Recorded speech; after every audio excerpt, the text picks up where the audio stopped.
Hello, I'm Magda. For those visiting my channel for the first time, welcome. For all the others who are sharing and subscribing to this channel, I would like to use this opportunity to say thank you. In this platform, I upload one video bi-weekly and I share great tips that focuses on best employment strategies. So don't miss out and go ahead and subscribe by clicking at the subscribe button right below and hit the bell sign for notification. When a new video is uploaded, you'll get notified. As months are passing by and we are flipping the calendar, parallel with that, remote work is becoming apparently the new normal.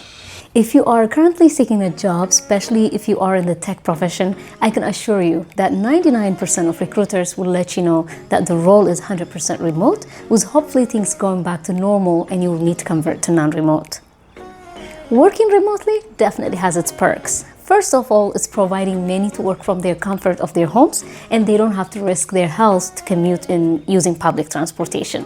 Also, it has allowed staff to work from home, means they are working even when they can't make it to the office. Whether that has to do due to an unexpected weather event or your child is feeling unwell, you can still work while attending to what once could have caused you to call out of work. For companies, the other huge plus is also they are not bound by geography. In general, they can hire someone no matter where they live, which means they can choose from among best employees in the world. But with all the pros, there's also another situation we need to recognize: burnout. Burnout is becoming a workplace issue. In this topic, we'll discuss how to recognize burnouts and what can an employer or an employee or an individual can do to protect themselves.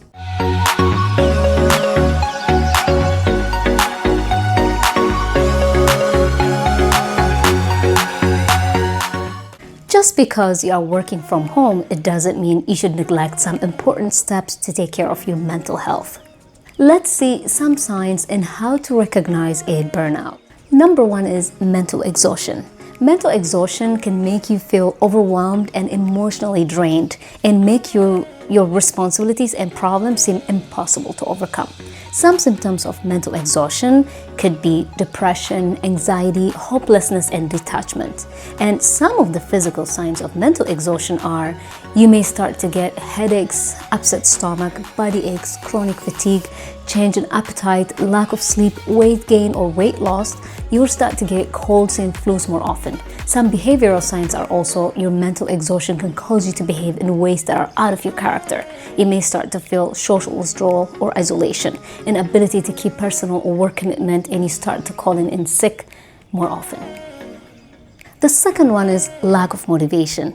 When you don't feel enthusiastic about anything anymore, or you no longer have that internal motivation for your work. The third one is frustration.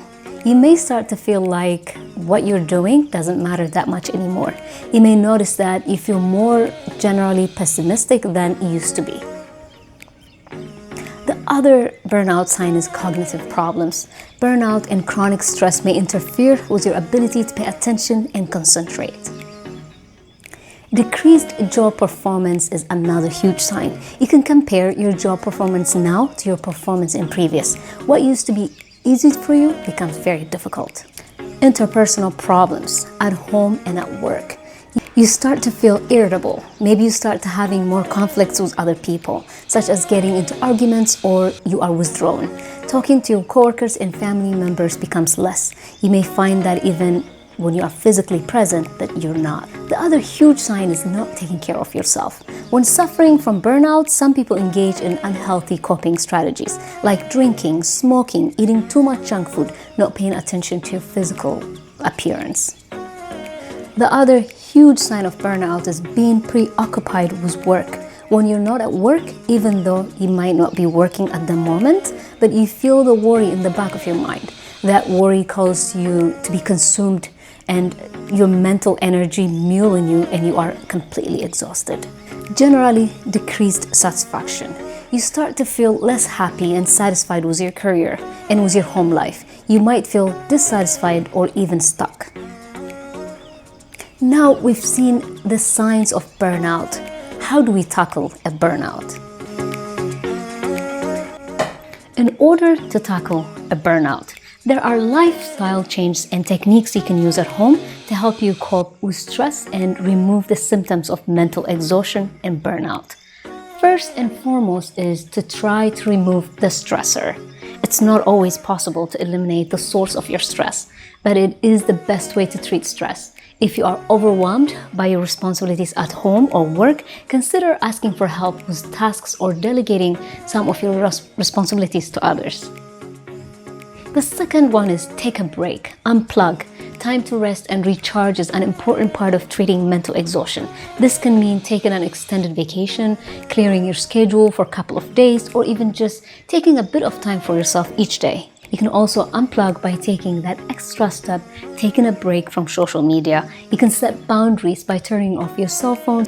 Take relaxation seriously. It could be as simple as listening to music, reading a book, taking a walk, or visiting with friends and family. Truly think about what you will do to relax and designate time for it. Exercise. It's not easy to find the motivation to exercise even on a good day. But exercise has many proven benefits for your physical and emotional health. You don't need to engage in a complex or high-intensity activity. Just a moderate exercise such as fast walking is enough. Taking a walk on your lunch break can do wonders for your stress. With a very small change, you will start to see the change. You will be able to cope with chronic stress much easier. The other thing is sleep. Sleep is necessary for your emotional well-being. Develop a bedtime routine and stick to it, such as doing some light reading for a few minutes before turning into sleeping. And avoid spending too much time in bed throughout the day, something to which mental exhaustion may contribute as well. Often when people are burned out, they spend a lot of time worrying that they will forget to do something or that something important is going to slip through the cracks. Get organized, clear your head, put together a to-do list, then prioritize. That way, you don't have to keep thinking about those things because you will have a system in place to remind you. Some burnout really is the fault of work. Maybe employers had taken steps to cut costs as a result of pandemic, layoffs, and it increases demand on workers, which can lead into burnout. If there are more demands and fewer resources when this happens, find out whether it's time for you to move on. Figure out when enough is enough. If you feel that your employer does not create an environment where you feel cared for and that you are losing a sense of belonging, you don't think you are heard or valued, or also your suggestions and input is not valued to optimize an ongoing process, or if the employer cares only about productivity but not your well-being, this is a red flag. Another huge part I like to mention is autonomy or independence in doing your job, non-micromanaging environment. If your employer is someone that creates these unrealistic deadlines and constantly monitoring and does not encourage self-initiation and participation, instead, if she uses "get this to me done by tomorrow" attitude, maybe this is the time that you need to take a look at the whole picture and take action. I guarantee you, not all employment is worth your time and mental health. I can tell you that I've walked away from a job because of the same issue. I believe that effective leaders foster internal motivation by empowering employees sense that they are the authors of their action and have the power to make choices that are aligned with their own values, goals, and interests as well as their teams. Leaders should carry their responsibility to provide structure, guidance, and regulation, and most importantly, gauge for a healthy work environment. A person's work environment plays a huge role no matter what their circumstances are. We are more energized and committed when we are internally motivated by our own values, sense of enjoyment and growth. In short, internal motivation inspires us to be best of ourselves. Well, I hope you have enjoyed the topic and you are able to gain some insight in how to recognize burnouts and what you can do to protect yourselves. If you like the content, please like and share. Don't forget to subscribe as well.